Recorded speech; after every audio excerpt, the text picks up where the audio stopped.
What's up, everybody? This is Dan Thompson from RoundingAssociation.com, the Rounding Association podcast, and this is the Denver Nugget edition of the show, the podcast today. And this is all dedicated towards the Denver Nuggets. For those who fell asleep, like most people on the East Coast and most people across the country, the Denver Nuggets last night made some significant moves in their quest to jump up the Western Conference status ladder and also commit themselves to the playoffs.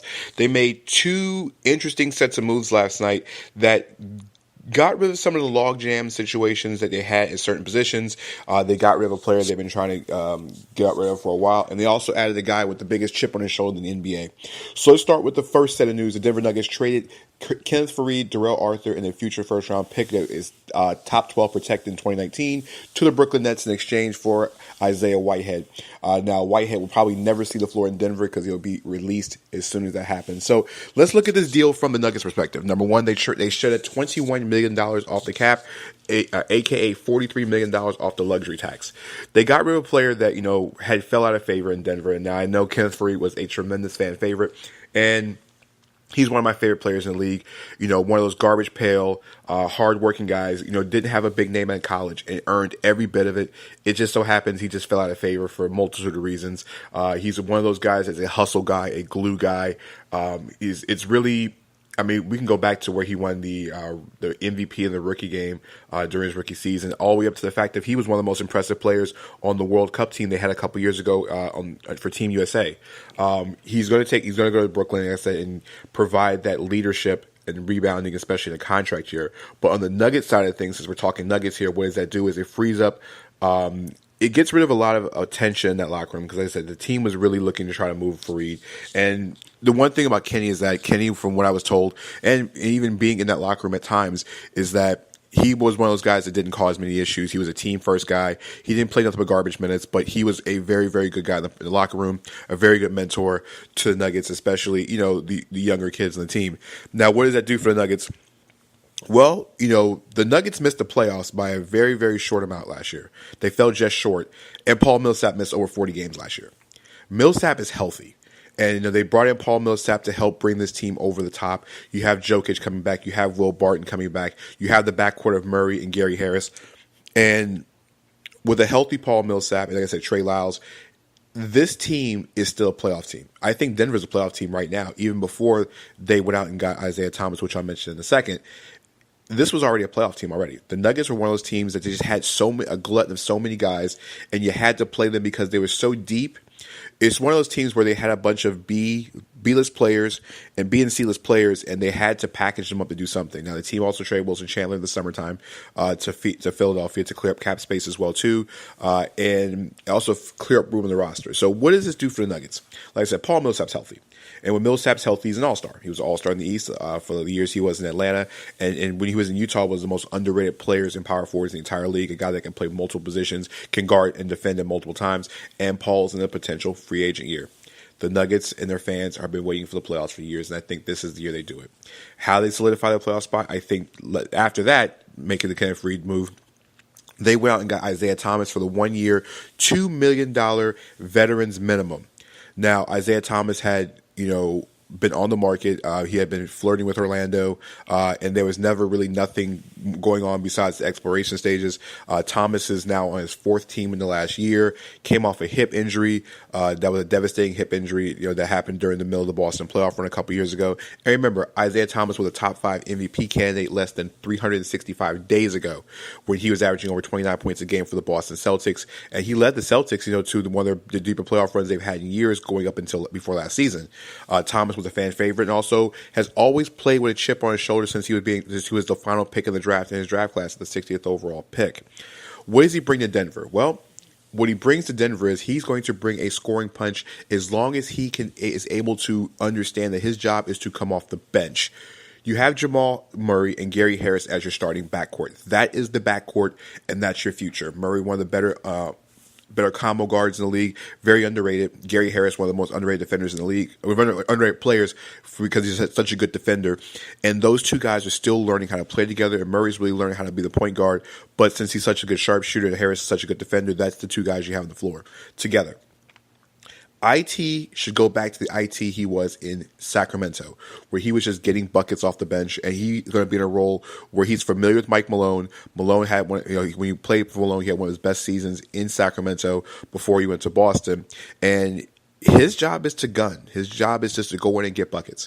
I mean, him and Will Barton on that second unit are going to be phenomenal together.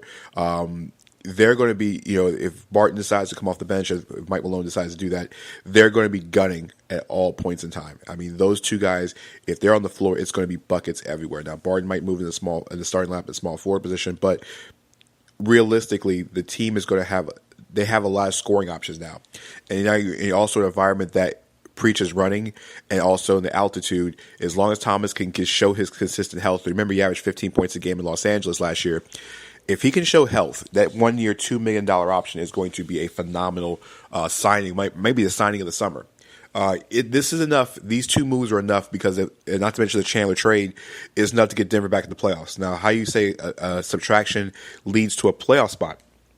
Well, Denver, like I said earlier in the pod, is that they were so log jammed and backed up at certain positions, they had to unloose themselves of some players.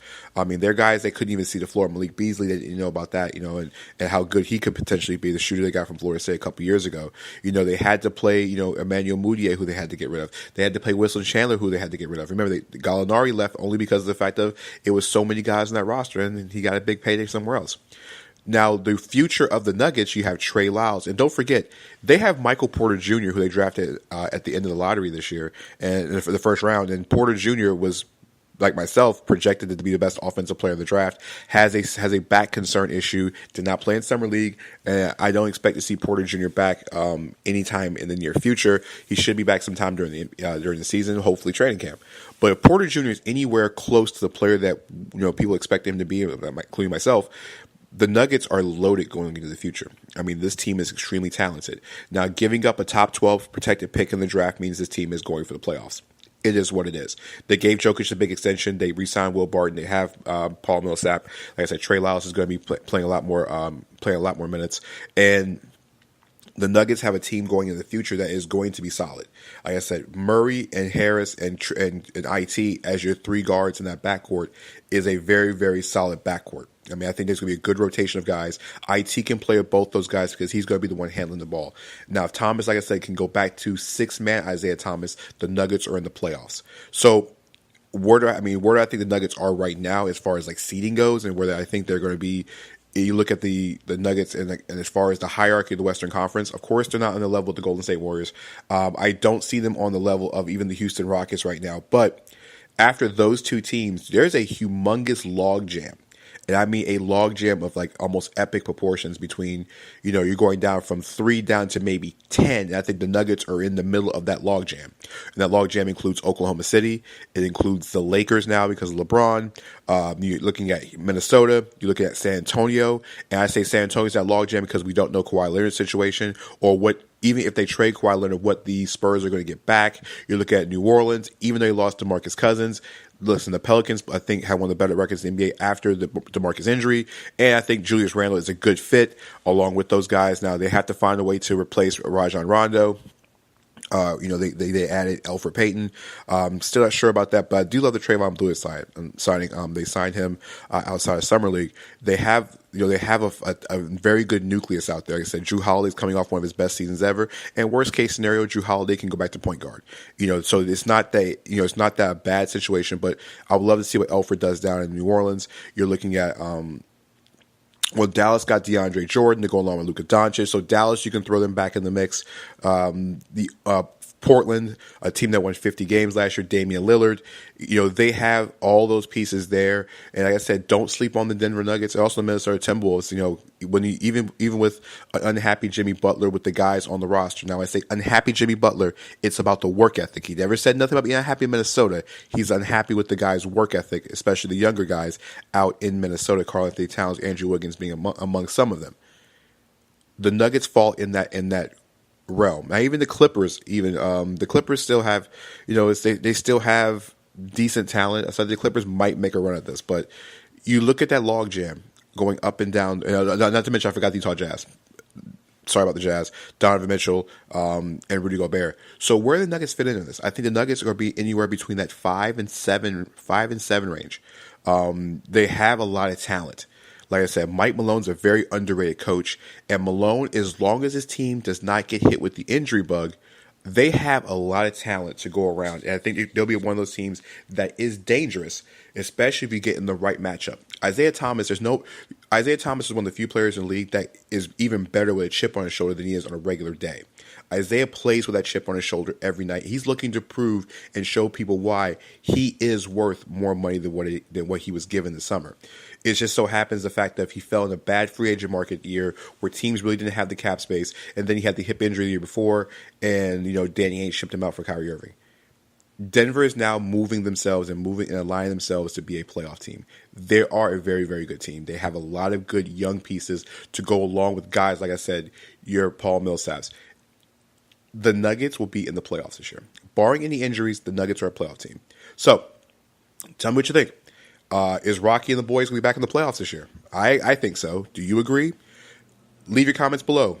Pass this all around. Nuggets fans, I want to hear from you. Lakers fans, teams in the Western Conference, NBA fans, sports fans, I want you to hear this. Also, we are now on Spreaker. So, and Spotify. It's not Spreaker, but Spotify. Spotify has just added the show on as of yesterday. So this is the first podcast, including all the archives will be on Spotify as well, too. I'm so excited to have the show to have on Spotify. So it's a humongous podcasting network, along with including my music player I use on a regular basis. So leave the comments below. Also, follow me on Twitter at NBADT29. Also, AroundTheAssociation.com. The site is down due to maintenance. I'm revamping the site. It should be up sometime in August. But I'm excited to have, like I said, the NBA is almost done. I'm going to do a podcast on the Nets sometime this afternoon. It'll be up this afternoon. Talk about what the Nets have done, because the Nets also made some moves yesterday as well, last night as well, too.